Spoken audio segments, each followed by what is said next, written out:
Well, thanks to DLM Machinery, it's terrific to have your company again for Tassie Rules Tasmania's Footy Show. We have got a big show. We've got 3 guests coming up tonight that we're going to be chatting to on the show. So make sure you stick around. Some great topics of discussion, both on and off the field. But as we do every single week, and have we had some great photos sent in this week with thanks to the Little Rivers Brewing Company. It's time to check out our best of the last week.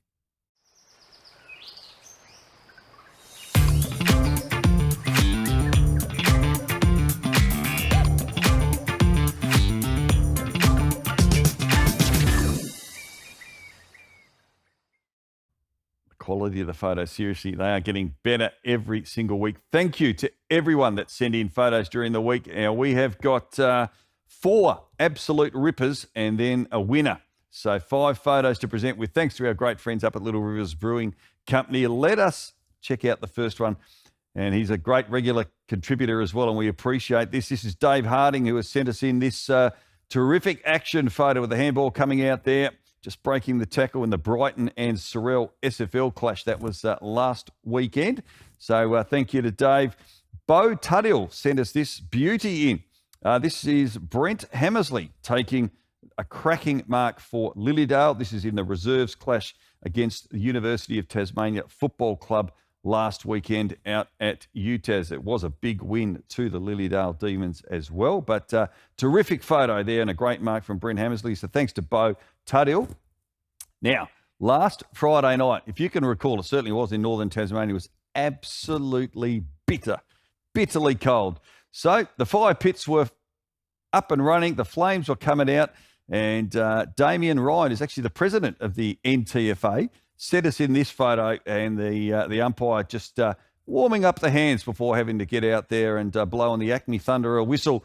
The frost was already starting to settle. It was nearly 0 degrees by the time the opening bounce happened. So that is a fabulous photo taken out at the Deloraine Football Club last Friday night.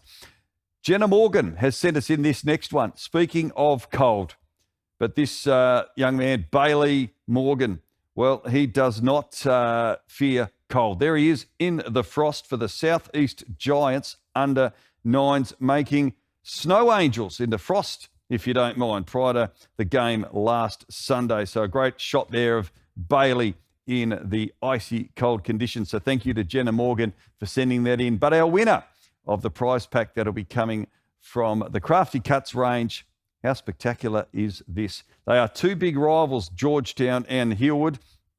Was actually sent in by Caden Marshall, this photo, but the photo was taken by Tasha Maynard. This is absolutely spectacular mark, just as the ball goes into the hands of Lachlan Marshall there from the Georgetown Saints. Absolute specky against Hillwood in the NTFA Premier Division clash last weekend. So well done to Tasha Maynard there from Georgetown, our winner this week on the Footy Show. Now we're going to take a quick break. We've got a very special guest joining us from the Hawthorn Footy Club in just a moment. They're here in town this weekend. Massimo D'Ambrosio will be our special guest. Durable, reliable, heavy duty. Get the power you need from the people who know machinery. For sales, parts, servicing and expert advice. Call DLM Machinery today or visit dlmmachinery.com.au. Well, AFL footy returns to UTAS Stadium this Saturday. It is a huge game coming up to the Hawks, who are in fantastic form. Well, they're taking on another side in brilliant form, the Fremantle Dockers. 3rd on the ladder, going along very quietly, but very, very well. It is a jam-packed table at the moment. As I said, it's going to be a big game, and it is a great pleasure to welcome to the Footy Show Massimo D'Ambrosio from the Hawthorn Footy Club. He's had a great year. Good morning. How are you, mate? Thanks for joining us. Thanks so much for having me, mate.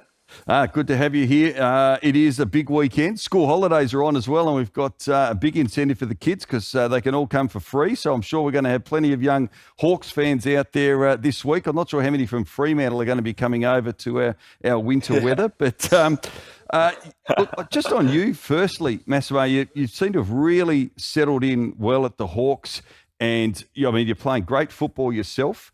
But how would you summarise your season so far? Because I think you've been in great form. No, thank you so much. I think, we're playing some really good footy lately, and I feel like my footy is just reflective of how close I am with all the boys. I feel like off the field, I've built some really good relationships with everyone, and it's just transition onto the field, and I'm able to be myself, play to my strengths, and that's all I ask for.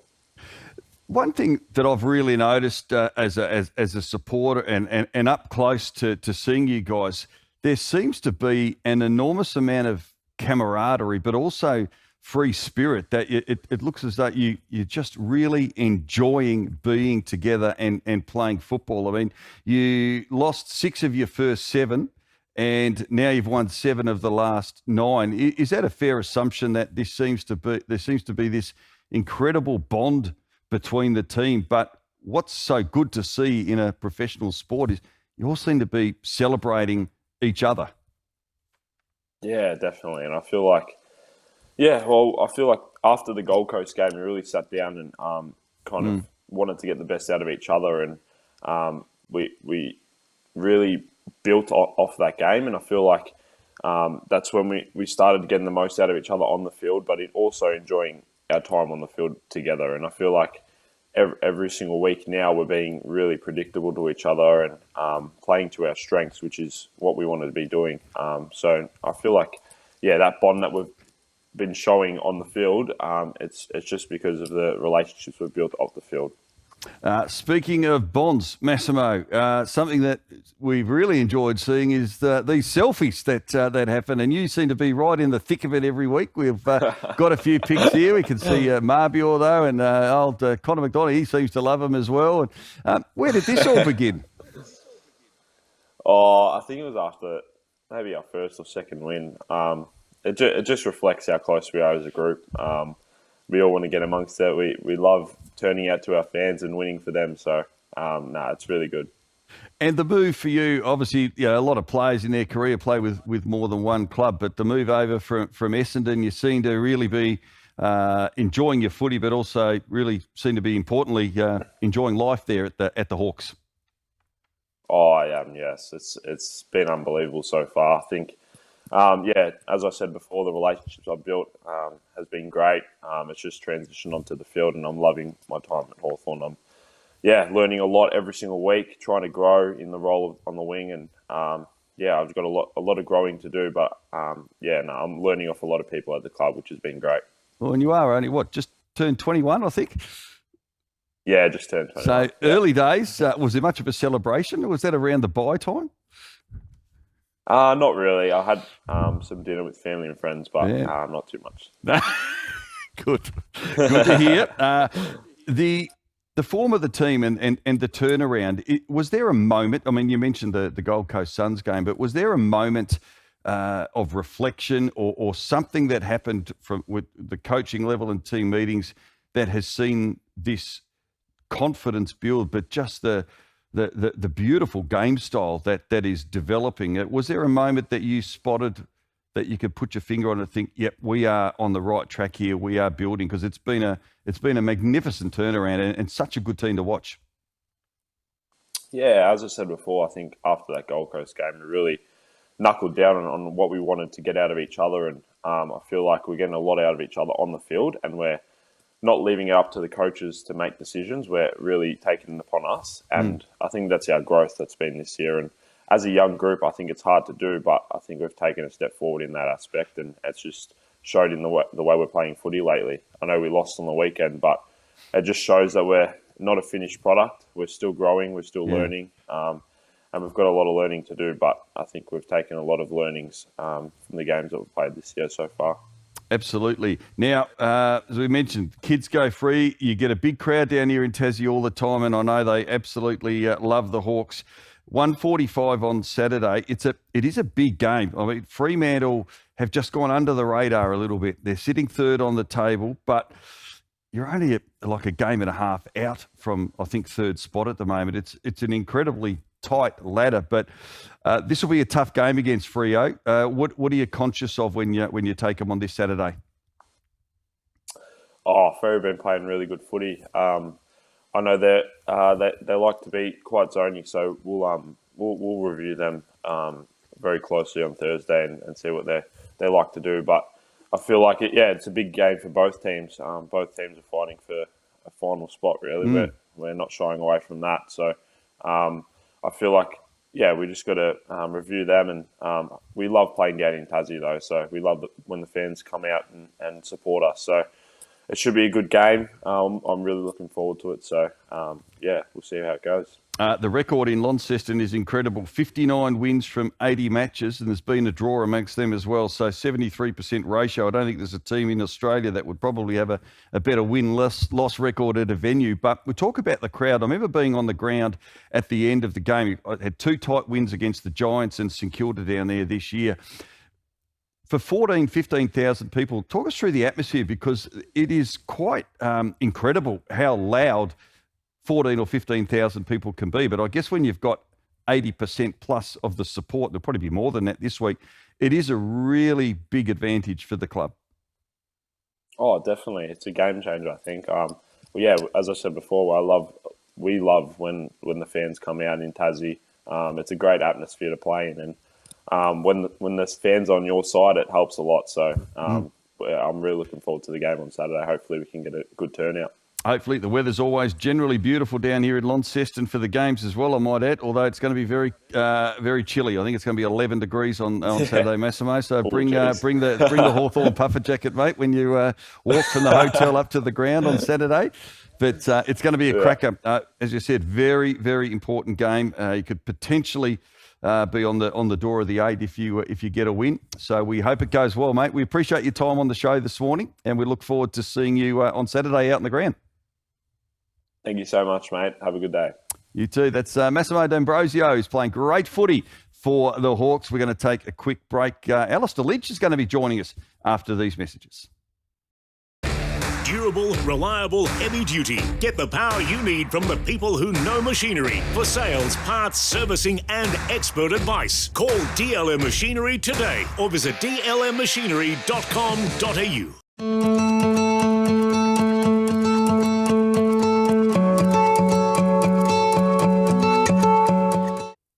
Great to have your company on our Tassie Footy Show for another Thursday night. Now, thanks to Harrison Agents, it's time to have a club in focus. And, there is plenty going on with our Tasmania Football Club at the moment. Of course, we have seen the incredible images of this amazing stadium and how it's going to look down in Hobart. But there's a lot of other things happening and in the works as well. So we thought, who better to get on the show than a man who needs no introduction to Tasmanian football? 306 games across the Fitzroy Football Club, the Brisbane Bears / Brisbane Lions, and a 3-time premiership player and a very proud Tasmanian, also on the board of the Tasmania Footy Club. He's been on the show a bit. We haven't had him on for a fair while. It's great to welcome back Alistair Lynch. G'day, Lynchy. G'day, Rick. Yeah, it's great to be on. I was just thinking that as you were introing this, but it has been a few years since I've been on, but great to finally be back on your show. Been too long, and we were talking a little bit off air. You are a very busy man. You're travelling all over the place, but your passion for the Tasmania Football Club, you've got the Devils polo on there. It is an exciting time, and I know this has been something that you've been looking forward to for many, many years. Oh, absolutely. It is exciting. At some stages, it gets daunting because with each task, you identify there's another task to do. But it's great. And you're right. I think a lot of us have had hopes and ambitions that would get a team in the AFL, and now we're obviously a significant step closer. So, yeah, exciting times. Indeed. Before we get on to one of the subject matters of our chat today, last week we saw the concept images of the Macquarie Point Stadium. We're going to show a few photos here. I mean, wow, it is spectacular. It is unique. It's very Tasmanian.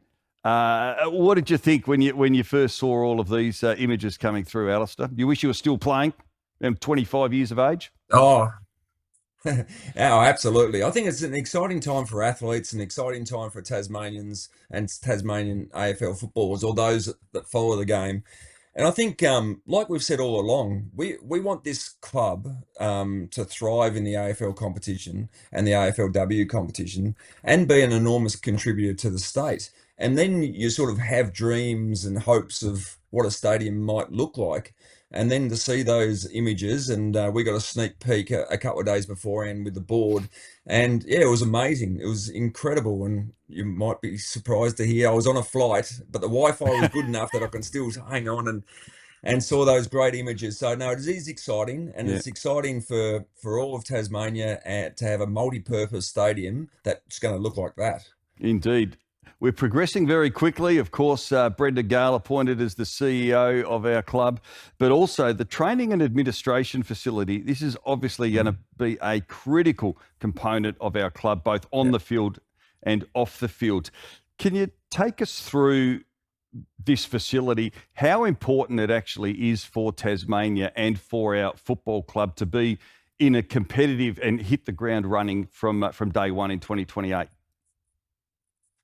Yeah, there's another number of significant milestones and appointments that we've got to make. This is one of the really key pillars to actually having a club that's going to be successful and sort of really help with not just the development of young talent and the development of the men and women that play at that venue, but also it's a huge piece in the attraction and retention piece. So what we try to do, and you can imagine, say, if we debut in 28, halfway through 27, we'll be trying to roll in the best men and women from around the country to try to lure them to Tassie. Now, if we can show them this amazing training facility, that goes a long way to enticing them to come down. And importantly, for off-field staff as well, to retain those people. And we've seen plenty of examples before where it hasn't quite worked. Even the Gold Coast Suns, with their establishment 14 years ago, they didn't have an elite training facility for about 8 years. And that made an enormous impact on their ability to retain the best young kids that they drafted to the club. Look, I guess as well, what's really important for Tasmanians to understand is, and from someone who's obviously played the game at the highest level, but also in your role with Fox Footy as a commentator, you travel around a lot and you obviously go to a lot of different venues around the country. How important for a playing group is to have a quality high performance centre nowadays? Yeah, well, I think what the old school might say, well, it's the weights that you lift are still the same weights, and there's obviously extra technology that you put into a high performance centre these days, but it is about players wanting to be in a venue, in an infrastructure that is elite, that this will be world class. I know with the Brisbane Lions, their $70 million training facility that recently got completed, they've got people from all around the world coming out and viewing that facility that want to learn from what they've done here in Brisbane. We'll do very much the same. So it's not just for training, it's not just for development, it's actually pride of actually your club has got this great facility where I'm going to work every day, whether you're an off-field staff member or on-field. How many people, Alistair, is this essentially going to most likely house when it's at capacity, when we got the playing group? Because we know, and I guess following on from that, how important is it to get the right location for this? Yeah, well, the right location is pivotal as well. We saw early days the GWS Giants were going to start out at Blacktown, quickly realised they had to come into Homebush, a bit more of a central location. Even the St Kilda Football Club went down to Seaford and then quickly came back to Moorabbin. Yes. The right location is really important, and I think that's why we've sort of made our selections around what our preferences would be. So we've still got a lot of work to do to get that sorted out. But to have a facility like this just underpins the club for a long time. So you think you'll have essentially 100 professional athletes go through the venue and close to 100 staff essentially. And then you've got academies, you've got community events as well, because this just won't be for an elite high performance centre. There'll be community options that you can get involved with as well. So it's a really important part, and it's going to house a lot of people that are going to move to Tassie to be a part of this great club. Alistair Lynch is our special guest on Tassie Rules, Tasmania's footy show. Tasmania Footy Club board member and, of course, AFL legend. Alistair, we had Grant O'Brien on the show a few weeks ago, and we spoke specifically about the academies, because one thing that's been mentioned a lot, particularly around the different regions of Tasmania, is that if you're any good and you've got ambitions, you've got to move to Hobart, but that's not the case. No, absolutely, and especially Grant being the Northwest Coast and Yes. myself spending most of my life on the Northwest Yeah. Coast, we're really seriously making sure that there's enough infrastructure in the regions where young talent can, one, get identified, but then we can improve that talent to play at a high level of football. So yeah, there's going to be a lot of infrastructure into the regions, and we want to make sure that we've got satellite academies all around the state. And there's plenty of examples that we're looking through right now. And that's, you look at the northern academies of GWS, Sydney, and take Sydney as an example. They've got satellite academies in Newcastle and northern New South Wales. The Gold Coast Suns are up in Cairns as well, and in Darwin. So there's a lot of satellite infrastructure around for these academies, and that's something we want to do, and we want to do it very well. That's brilliant because it's music to the ears of, it said to take the Northwest Coast, but if you're in Smithton or you're in Burnie, well, you're going to have an academy based, I think, out of Dole Park is the plan. But you've also got Launceston and Hobart are all going to essentially be operating under the same training scheme. But if you're then good enough for VFL/AFL, then obviously we've got the High Performance Centre. Is that essentially how that's going to roll in terms of the pathway? Yeah, absolutely. Yeah, absolutely. And there's been a lot of key appointments made to the Tasmanian Academy, the expansion of the academies to look after boys and girls from 12 years old now around the state. So yeah, it doesn't matter whether you play in you're a kid in Tulla or Rosebery on the west coast of Tassie or Scottsdale, Lilydale or anything like that. There's going to be opportunities to be identified, enjoy your footy, and we give you the best opportunity to succeed. And hopefully not only create a pathway for you in the game, because realistically, there's not a huge percentage to get drafted into the AFL and AFLW, but give you the skills where you can contribute back to your local competitions, whether it be on or off the field as well. Absolutely brilliant. Now, this is probably the toughest question of the day, Alistair, because I'd like to know how this is going to be done, because this is an enormous challenge. We're going to pop a few photos up for our viewers to see of where the Tasmanian football jumper has been spotted throughout the world. 25 countries, Alistair, have actually got it. And my old motherland, the Netherlands, has even got a number of them that have been shipped over there, thanks to my family. But we've got people everywhere. I believe we're fast approaching 200,000 foundation members. Now, one of the commitments that was made, Alistair, was that every single founding member's name was going to be displayed in the facility. That is an enormous task. Is that something that you are tasked with? I don't think that's in my work stream, Right. and thankfully, but that is a commitment that we've spoken about, and absolutely we're committed to it. So the training facility wall where we're going to put everyone's name is getting slightly bigger, and it's going to be a key job for the editor or the proofreader to make sure the spelling is correct. And the other one is we can't leave someone's name out. So we're going to go through it with a fine-tooth comb, because I know every foundation member is going to go and look at that wall and going to look for their name. And if it's not there, someone's going to get the blame. So, it might be me. I might get the blame for it. But normally the hardest question that we're getting is who's going to coach you? But I'm glad you come up with how are we going to fit 200,000 names on a wall? That's a very, very difficult task. And the coaching, well, we'll chat about that another day, Alistair.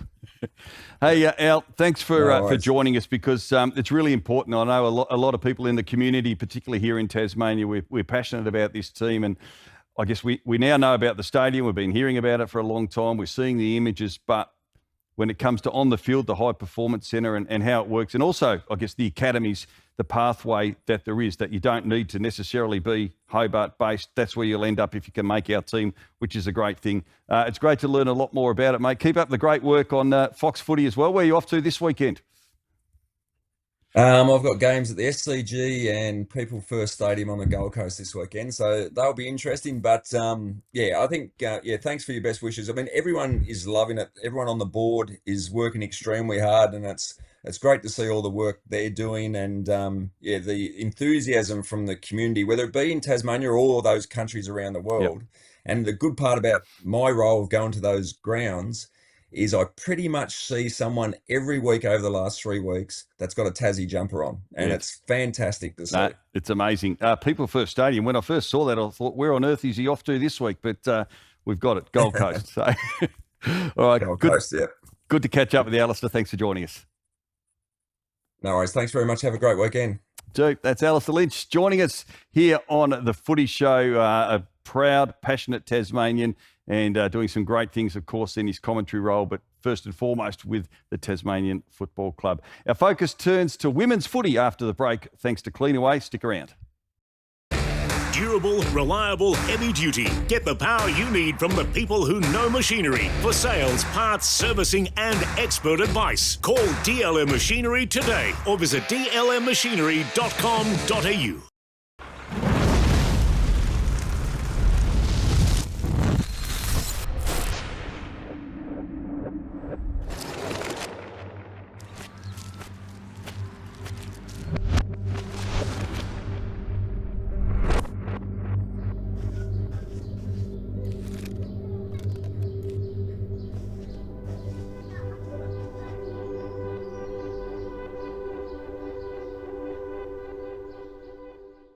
Thanks to Cleanaway, time to take a look at our women's football and plenty to get through over the next few minutes. Congratulations, firstly, must go to the Scottsdale Football Club who play in the NTFA Women's Premier League. So some incredible scenes up there because it's been a very tough year for the Scottsdale Football Club on the field. And you can see the euphoria there in the rooms after the women won their match last week in an upset over Launceston up at Scottsdale. Never give up. Have a look at that. That is their slogan up there on the wall. As I said, it's been a tough year. The senior men have not won a game. The under-18 boys have yet to win a game this year. The reserves have got a couple of wins. So a big moment for the Scottsdale Footy Club, and I'm sure that's going to really lift their spirits there. So congratulations to the Magpies. Now, we got some news of what's coming up. This was a very important and great opportunity. It is the North Melbourne AFLW Community Camp that is coming up. It includes a coach development day, Saturday the 27th of July, down at Blunston Arena is the venue. It is aimed at women in coaching and also coaches of women's teams.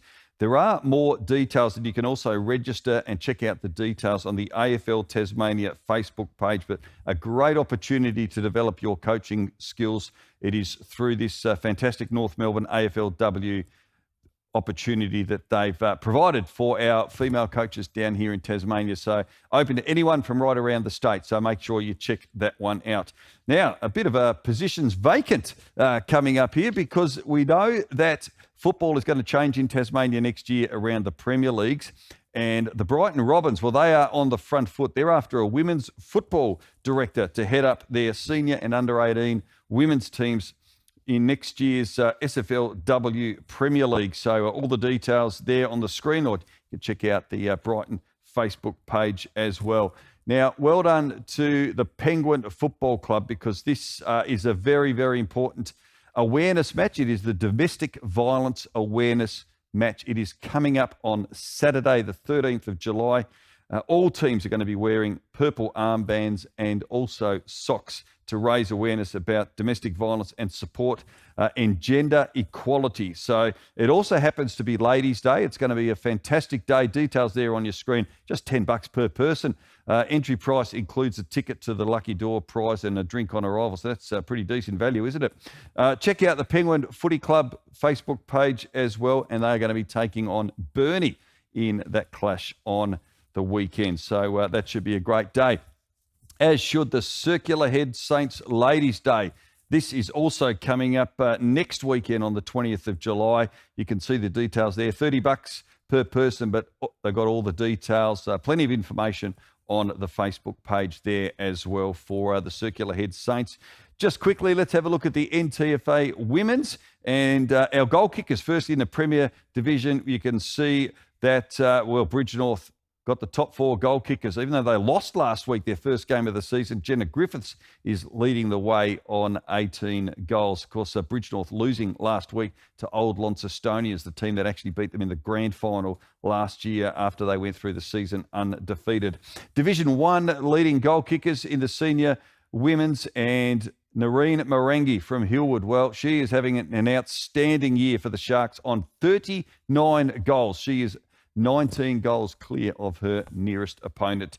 Let's just check the matches coming up. All the details there on your screen. It's round 11 of the Premier Division for women, and probably the pick of the games, a really important game between the Parrots, Bridgenorth Footy Club looking to get back on the winners list, and Old Scotch. That's down at Parrot Park on Saturday morning. So all the details there on your screen. And for Division 1, our matches there, just a couple of matches. Probably the most important one is actually the first one tomorrow night. Georgetown taking on St. Pat's. They're currently 5th and 4th. They're both on 3 wins apiece. So that game at Blue Gum Park tomorrow night from 7 p.m. Evandale have got the bye this week. All right, so that gives you a bit of a wrap on women's footy. Big thank you to Cleanaway. Stay with us. We've got more still to come after the break. Durable, reliable, heavy duty. Get the power you need from the people who know machinery. For sales, parts, servicing and expert advice, call DLM Machinery today or visit dlmmachinery.com.au.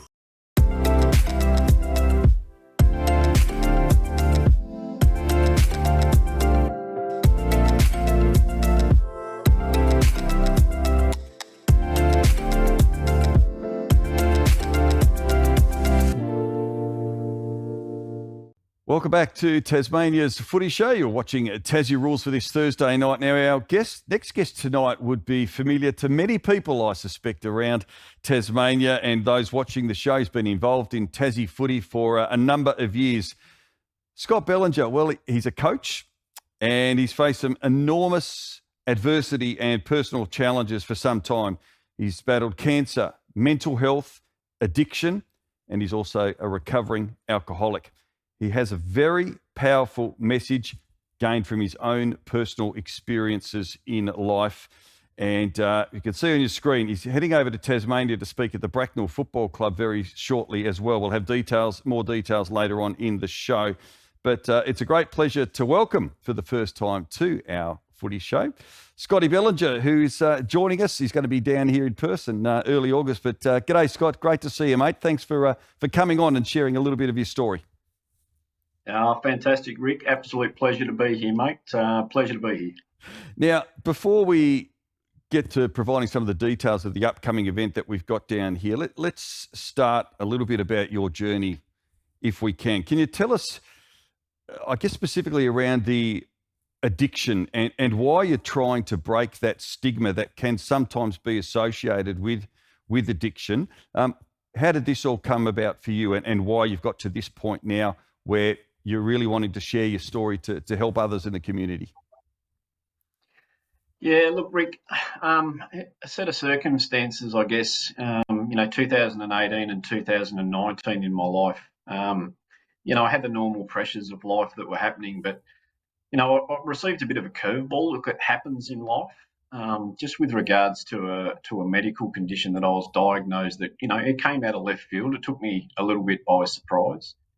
Addiction's an awful thing for anyone to go through. And I guess at the end of the day, for me, it led to some pretty dark times in my life where, my way of thinking was that I could handle it myself. I could deal with it myself. And then, on top of that, with the medical condition that was thrown at me left field, it just took me really quickly to a very, very, very dark place. A lot of damage was done and a lot of mistakes were made. And I guess all of a sudden I started to do not so much a comparison, but, addiction for me, and I'm just telling my story. I'm not speaking from any qualifications. It's just my story. But for me, addiction is a disease. And, I was diagnosed in 2018 with some serious forms of cancer.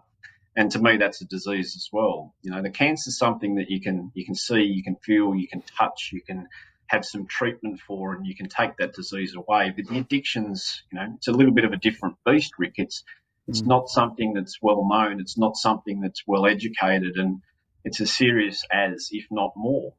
So, the combination between the two led me to try and do the best I possibly can to educate people, teach them the warning signs, tell my story so that we can identify it, we can talk about it, and together, as a group, we can smash that stigma that's attached to it. The short story is that I was diagnosed with cancer and sympathy came my way. But as an addict, the stigma that's attached to it, the sympathy probably didn't come because of, I guess, the conditions that are attached to addiction. What impresses me so much is that you're not speaking your background's not as a professional speaker, and you haven't studied for this. It is real life stuff and serious stuff that you've gone through, with battles with obviously alcohol addiction and obviously your cancer battles as well. What can people expect to learn from your story? Oh, look, Rick, all I do is I just tell my story as honestly as what I possibly can. And the message for me is that there may be someone that listens to that identifies with what I'm telling with regards to my story. And one of the most powerful tools is that, somebody that's been through what I've been through, sharing their experience, their strength and their hope, and someone identifies with that. Now, one of the things that people struggle to get their head around with this, Rick, is that I think it's the only actual condition that tells you don't have it. Everybody else picks up on the fact that you're struggling, and everybody else picks up on the destruction and the wreckage that you're causing. But, by talking about it and by sharing my story, there may be just one person that identifies that, wow, what this guy's talking about is how I'm feeling. It's what I'm experiencing. And if that one person identifies, they start to talk to somebody about it, it's a dark place to come from, Rick. So all I'm trying to do is just open up the light. All I'm trying to do is to smash that stigma that's attached to it. For me, somebody with addiction is as sick as somebody with cancer. We'll come back to the event in a moment, but Scott Bellinger, our special guest here on the Footy Show. Scott, how's life for you now? You're obviously back in coaching circles, happy and enjoying life. But from a football sense, what are you up to now? Because as I said in the intro, there's a lot of people that know you down here and seen you when you were going through your dark times. But you're looking healthy, you're looking well, you're happy. What's Scotty Bellinger up to now? Oh, I'm glad I got the looking healthy, Rick. I've dropped a few kilos, mate. I'm on a pushy, actually, as a matter of fact. Look, proud Tasmanian boy, love football, love your footy show. It's a great way to keep connected. Look, I pinched myself today. I'm in Brisbane. I'm attached to the Morningside Panthers. I'm in the female footy again. We've got a licence next year to go up to the quaffle level, Rick, and that's the pathway, obviously, to AFL. Just a completely different kettle of fish with an amazing group of coaches and a club that's just absolutely phenomenal. Keep an eye on what's going on in Tassie with regards to football. Yeah, well, there's plenty of that. Had an amazing, yeah, absolutely. There seems to be a lot going on there, mate. And I had just an amazing experience with the local AFLW team back there in my home state for a couple of years. Yep. And what an amazing group of young women they were. And they seem to be going from strength to strength. So that's absolutely phenomenal to see. Got my little business up and running with regards to smashing the stigma against addiction and just focusing on living life, to be completely frank with you, Rick. But look, at the end of the day, my passion for Tasmanian football and football clubs, football clubs are just an amazing place to be. The good ones have a culture of pulling people up, never pulling people down. I've been down and I've seen some dark times, and I've always stayed associated to football clubs and the ones that are there to pick you up when you're down and support you. I just can't think of a better environment. So, to be able to give back to any club that wants to do something right by the health and their well-being for their players, and to be able to educate them using my story, what a phenomenal opportunity. There's nothing better than getting a real story, and kudos to you for wanting to share that. But we're going to just pop up as we wrap up, Scott, the details of the Experience Strength. You're coming to the Bracknell Football Club. It is a free event. All the details are there up on the screen now. And I guess this is not just an event for anyone who may be experiencing some problems themselves. I'm assuming as well this will really hit a market in terms of what are the warning signs. So for mates of mates at football clubs or in the community, it's not just for footballers.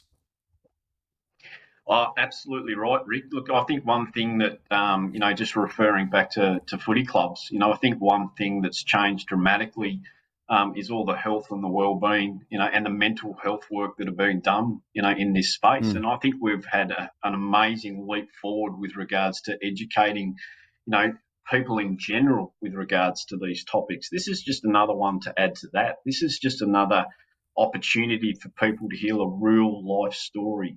No holds barred, nothing to hide, to, I guess, work on smashing that stigma and understanding what someone with addiction might be going through. And if somebody is able to put their arm around somebody and ask them how they're going and have a little bit more education on this topic, then I've done what I've set out to achieve, mate. Good stuff. We look forward to seeing you down there, Scotty. Nice to see you again, and look forward to catching up with you when you're down here in a few weeks' time in Tassie once again. Thanks, Rick. Keep up the good work, mate. Cheers. Appreciate it. Thank you. That's Scott Bellinger joining us. Details also up on the social medias and also the Bracknell Football Club if you want to look out about that event that is coming up. Now, a couple of quick stories to finish off. TSL footy. Now, this is quite a game. We know the rivalry that exists between North Launceston and Launceston. Well, they clash in round 15 at Windsor Park this Saturday from 5 to 2. City Park Radio will be covering that game.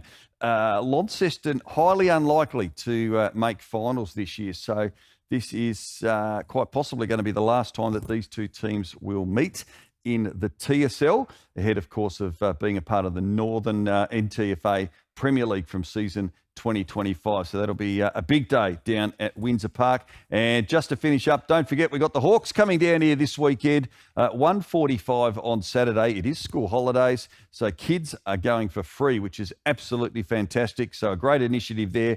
Hawthorn and the Fremantle Dockers, this will be an absolute ripper. Freo are currently third on the ladder. The Hawks, well, they are only a game out of the top 8, so it's a huge game, and it was great to catch up with Massimo D'Ambrosio a little bit earlier in the show as well from the Hawthorn Footy Club. So enjoy your footy. There is plenty of footy action in the community. Of course, great AFL action at UTAS Stadium on Saturday afternoon. Thanks very much for your company. It's been a big show. We look forward to seeing you next week.